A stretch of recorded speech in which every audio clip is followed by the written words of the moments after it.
So I'm po welcome back to my channel. Again, my name is Jap. Kumusta kayo guys?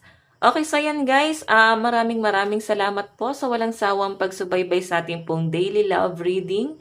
And kung ikaw ay bago pa lang sa ating channel, mag-subscribe na po kayo guys. And i-click mo na rin yung ating notification bell para lagi po kayo guys updated sa ating mga bagong upload. So tignan natin guys, kanino bang love reading no? Itong masasagap natin. So sa mga nais pala guys magpa-private reading ay iiwan ko na lang po yung link sa atin pong description box below or pwede nyo ako guys i-direct message Jade Tarot sa atin pong Facebook, okay? So ayan, tingnan natin guys, wala tayo kahapon no? Grabe, natambakan ako ng reading. Alam nyo guys, nakatulog na ako noon, madaling araw, sabi ko nangyayari. Wala na naman tayong pahinga. Ayan. Nakakatuwa kasi yung mga dati ko ng client sa 3 years ko dito sa YouTube. Sila pa rin guys yung client ko at talaga nagpapa-monthly reading talaga sila. Nakakatuwa lang guys no, hanggang ngayon. Nakasubaybay pa rin sila sa akin at alam niyo yun, parang ano ko na nga sila eh, mga kapatid ko na sila. So tagal ko na silang client. Okay, minsan nga nagka-celebrate na kami guys ng anniversary. Nakakatawa lang. Okay, so ayan, nakakatuwa lang guys isipin talaga. Okay, so maraming salamat po sa walang sawang pagtitiwala sa mga nagpa-private reading po sa akin, no? Thank you guys. Okay. Tignan natin guys, energy mo. Ano ang nararamdaman mo sa person mo? Nararamdaman mo sa person mo? Nararamdaman mo kay person? Okay. Ayan, may kumakain ng wafer. Alam niyo yan, parang yung mga pagkain ng bata. Parang waffle nga na sense ko. Tignan ko lang na amoy. Okay, biscuit ba yan? Nararamdaman ni person. Nararamdaman ni person sa'yo ngayon.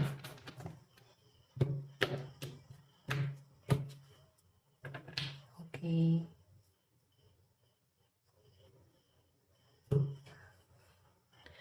Okay, paglayuin lang muna natin. Doon muna tayo guys sa energy ni person and syempre gagamit tayo ng playing cards. Playing cards. Okay. Anong nararamdaman sa inyo ng person mo ngayon? Meron tayong 3 of Cups. So, actually guys, meron kayong sineselebrate dito, anniversary, birthday, wedding, basta may celebration na nagaganap dito, guys. Okay? Parang may nasasagap nga ako, guys, sa probinsya, eh. Taga-probinsya siguro yung karamihan na nanonood po sa atin. And, maring meron kayo, guys, sineselebrate. Or maring piyesta pa to. Ayan, no? May celebration, eh. Sa piyestahan. So, anong nararamdaman sa inyo ng person mo, guys? Masaya siya eh. Actually, hindi lang sa'yo, kundi sa family. Masaya siya, kabanding din yung family mo. Or maaaring ganyan ang nangyayari sa inyo. Sa pagkasama nyo. Okay, so tignan pa natin guys, ano naman ang tingin sa'yo ng person mo? Okay. Siguro kapitbahay mo to. May nagaganap siguro sa inyong birthdayhan or ano ba yung event, celebration. Basta may ganyan guys. Or mari ikaw ay taga-abroad. No? Taga-abroad tuloy. Nagkatrabaho ka sa abroad. Siguro yung iba sa inyo, umuwi ka ba ng Pilipinas? Kasi person mo, ayan no, nakatanaw dun sa bahay nyo.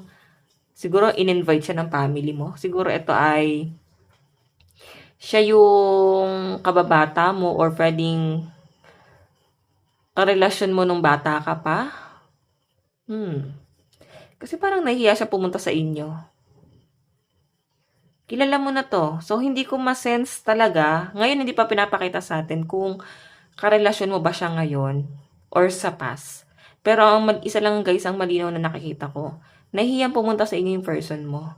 Maring alam niya na nandyan ka. Or may pauwi siguro guys yung iba sa inyo sa Pilipinas. Then nalaman siguro ng person mo no, natiktik. Okay, tignan natin, no? Yung tingin sa'yo ng person mo. Kasi parang gusto kanyang makita, pero patago guys ang gusto niya mangyari. Ayaw niyang magpakita sa inyo ng makikita mo siya. Gusto niya ikaw lang yung makikita niya. Tignan natin, no? Tingin sa'yo ng person mo ngayon. Siguro tingin niya guys, ayaw mo siyang makita. Ngayon, nakaka-feel siya ng hiya eh. O, diba? Ayun no. Siguro may tampukan na nararamdaman din sa taong to. Tapos lumabas pa yung death card. Mukhang hindi naging maayos yung relasyon nyo noon. Ex mo ba to? Kasi yan no, sabi niya, oh, diba? Lumabas din yung 8 of Hearts celebration. Feeling niya galit ka sa kanya. Matindi yung galit mo sa kanya. Yun ang nafe-feel niya dito. Oh, kaya pala may event na ganito. Maaring nakikita na niya guys na may celebration na nangyayari sa inyo. And nag-aalangan siguro siyang pumunta.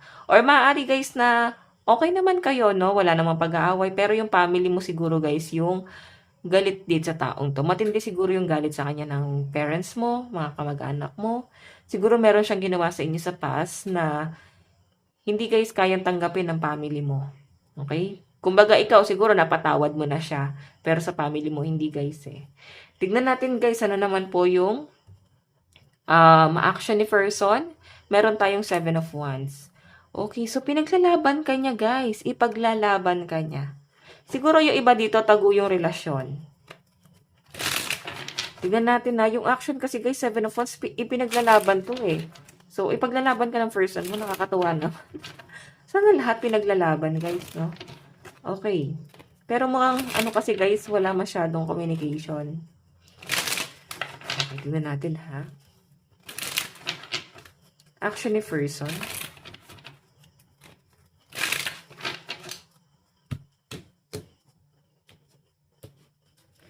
Meron tayo, ipaglalaban ka nga. Gusto ka nga guys puntahan. 6 of flower. Travel kasi guys yung flower, no? And 3 of flower, 5 sabihin, sure na talaga siya. Gusto ka niyang makita. Tapos 7 of diamond pa. Ipaglalaban ang naman ang mangyari guys. Okay, yung iba sa inyo guys, siguro against yung family dito sa relasyon na to. Pero ipaglalaban ka ng person mo eh. Oh. Sige, tignan natin ano naman yung magiging outcome ng pinaglalaban niya. Meron tayong Page of Cups. Page of Cups, ibig sabihin magiging okay din guys, no? Kasi pinakita ng person mo na mahal ka talaga niya. Okay? Yun nga lang guys, siguro medyo strict yung parents mo or parang nafe-feel kasi ng person mo, masyado kang nakapokus din sa responsibility mo. Hindi naman guys ganun ka-strict. Pero gusto kang ialis ng person mo sa sitwasyon na kung nasan ka ngayon. Feeling niya kasi guys toxic yung environment mo. Kaya gusto kanya guys ialis dyan. Ano ba ito? Iba sa inyo guys, siguro breadwinner kayo. Hindi ka makaalis dun sa responsibility mo. Or maaring parang hindi mo kayang iwan yung family mo. Kasi nakakulong yung isda dun sa baso. 'Di ba? Hindi mo kayang maging malaya. Oh, yung iba sa inyo guys, committed ba kayo sa ibang tao? Kaya ganito yung nangyayari. Baka yung family na lumalabas dyan, baka pamilya mo, baka pamilyadong tao ka. Or pwede itong person mo. Yung iba naman sa inyo guys, kung wala, maaaring ano lang talaga to pamilya nyo. Wala pa kayong anak, no? So, ayan, grabe. Grabe, napaka-conflict nung sitwasyon. So, pinapakita po sa akin dito. Kumbaga, hindi mo kayang piliin din tong person mo sa ngayon. Okay, grabe, no? Yung nararamdaman ko ngayon. Parang nahihirapan ako huminga, ganon. Siguro yung iba dito, may hika ba kayo? Bottom of the deck, meron tayong Queen of Wands. Page of Pentacles, 'di ba? Ace of Cups, so. Mahal na mahal ka ng person mo. Minamanifest ka nito, oh. Mahal na mahal ka nito, guys. Siguro iba sa inyo, eto. Maaari kasi, guys, na etong si person mo, karelasyon mo na siya. Matagal na, pero hindi siguro kayo, guys, open sa family. Pero sa pinapakita kasi sa akin, guys, Um, kung ipaglalaban to, yes, magiging okay siya. Magiging successful to kung ipaglalaban to. Kasi nandito na guys yung ano, oh, yung Queen of Wands. Page of Pentacles. Parang tago to relasyon na to guys. Umamin nga kayo. Ba't tago to? Ba't parang sinisekreto tong relasyon na to? Anong meron? Tignan natin.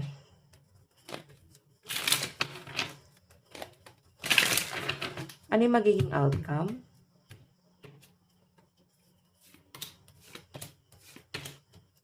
Oh! Oh my God! Kita nyo guys, tatlo kayo dyan. Ako, nasa third party sinasabi na nga. Ayoko muna talagang bitawan yung salita ngayon na yun. Kasi, baka hindi pa tayo kasi ay pa ipakita nung card. Pero nilinaw na guys dito sa playing cards. Nasa third party kayo. Maring nasa abroad ka. Okay, or nasa abroad si person mo. Basta nagkaroon ng third party, kaya nagagalit yung family mo. Pero siguro kasi guys, pinapatawad eh. Binigyan ng chance. Kasi parang kilala mo naman yung person mo eh. Okay? Ayun yung pinapakita sa akin dito. Sige. Sa side ni person, malakas po ang mga fire sign.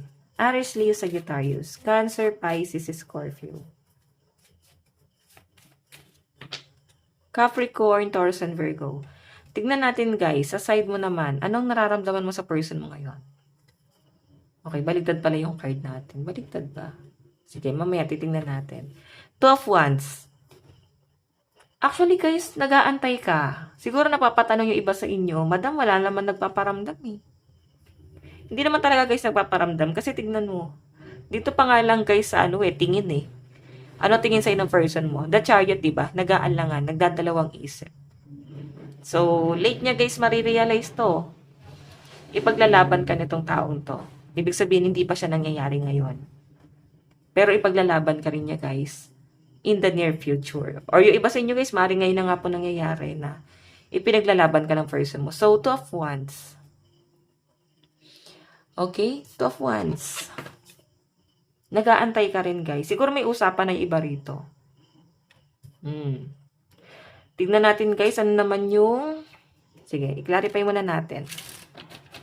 Nararamdaman mo sa person mo. Nag-aantay ka eh. Yun ang nafe-feel ko rito. Siguro nararamdaman mo rin yung pag-aantay niya. Oh. Siguro committed pa siya guys sa third party. Inaantay mo siyang gumawa ng action. Siguro sinabi niya sa inyo na kaya mo daw ba siyang antayin. Okay. Baka sinasabi na niya sa inyo. Maaantay mo ba siya? Okay. Kaya siguro may pag-aantay ka rito. Tinitignan mo rin guys, ano yung gagawin niya. Tignan po natin ano naman po yung tingin mo sa person mo. Meron tayong Four of Pentacles. Di ba? Ikaw mismo ramdam mo sa sarili mo na nag-hold back pa rin si person. Tinatago niya pa rin yung mga bagay na binigay niyo sa kanya, binigay mo sa kanya. And yung memories niyo guys, nag-hold pa rin si person doon. Okay? Ayan oh. Nakakapit pa rin si person mo. Di ba? Yung iba sa inyo guys, siguro sinabi sa inyo ng person mo, pero hirap kang paniwalaan. Okay, nahihirapan kang paniwalaan siya sa mga sinasabi niya siguro sa inyo. Pero guys, totoo to eh. Talagang naka-hold pa siya sa memories nyo, tinatago niya pa rin yung mga gamit or bagay na binigay mo sa kanya. Okay? Tingnan natin. Tingin mo kay person.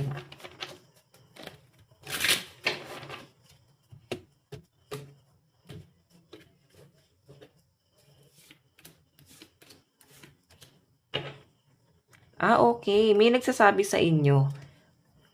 Nabalitaan mo rin talagang tinatago niya yung mga binigay mo. Parang tinatanong ka rin niya guys sa mga kaibigan. Ini-stalk ka rin yan. Nararamdaman mo yan guys. Baka gumagamit pa to ng dami account. Okay, para lang ma-stalk ka. Tignan natin guys, ano naman po yung action mo. Knight of Wands. So, mahal mo rin talaga guys, no? Yung iba sa inyo, sabi natin may tampo or galit. Pero nandun pa rin yung love. Tignan natin. Action mo. Kasi kung gagawa siya ng action, mukhang inaantay mo lang din. Yes, di ba? Babalik to, guys. Babalik tong person mo. Nararamdaman mo yan. And ito, guys, pinapakita na kasi itong 2 of heart kasi, guys, sa playing cards, the lovers po yan. Okay? 2 of cups, ganon. So, once na magkaayos kayo, guys, or maaaring may relasyon na nga tagulang, mukhang magiging maayos tong relasyon na to. Okay? So, ba't nyo ba kasi tinatago, guys? Or maaaring wala pa pala kayo, guys, label. Oh, bakit walang label, guys? Ang hirap ng ganyan. Tingnan natin, guys, ano naman po yung... Okay, ano naman yung magiging outcome? The Fool. The Fool kasi, guys, masaya ka sa kanya.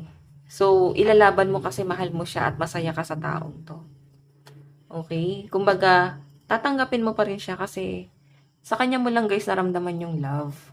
Sa kanya mo lang naramdaman yung para pang kahit pa paano, guys, pinahalagahan ka. No? Malakas po yung mga fire signs sa side mo.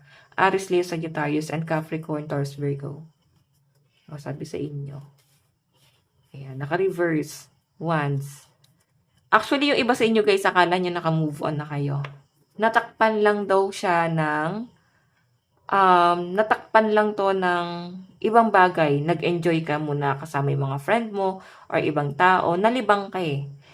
Okay, yung akala ng iba sa inyo, guys, naka-move on na. Kasi once, nag-ano lang siya, guys, naka-freeze. Pinagpahinga ka lang. Pero, every time na makita mo to, etong taong to, bumabalik po yung love. Okay? Sige, tignan natin, guys, saan napatungo to relasyon na to.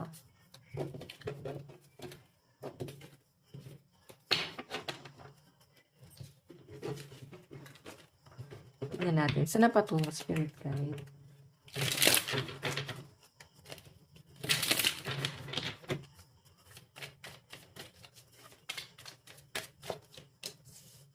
Eight of Pentacles. Iba sa inyo, guys, katrabaho to eh. Naku po, mukhang boss pa nung iba sa inyo. Mataas ang katungkulan. Oh, 2 of Cups. Okay, dalawa yung lumabas. 9 of Swords and 7 of Pentacles. Actually, guys, ayan, lumalabas pa rin yung celebration. May pag-aantay talaga. And sa pinapakita sa akin, guys, magiging maayos tong relationship nyo na to. May ups and down lang talaga, guys, na nangyayari. Pero ilalaban at ilalaban talaga siya. Siguro siya lang din, guys, yung inaantay nyo na may gawin dito. Okay? Na parang kailangan humingi din siya, guys, ng tawad sa family mo. Or kailangan maging ano din siya, guys, sa family mo. Maging malapit din siya sa family mo. Okay? 10 of Pentacles. 10 of Pentacles, may family business kayo na itong taong to. Or maaaring yung iba dito, business partner. Diyos ko, client. Customer.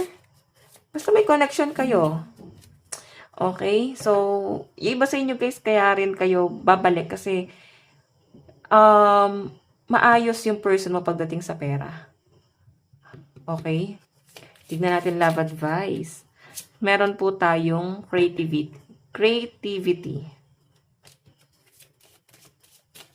Meron tayong, oh my God! Mga walang label.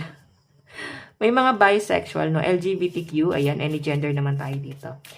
Okay, meron tayong inner peace. Diba? So, in the near future, guys, ito na yung sitwasyon nyo ng person mo. Kung baga, wala na kayong dapat itago. Okay?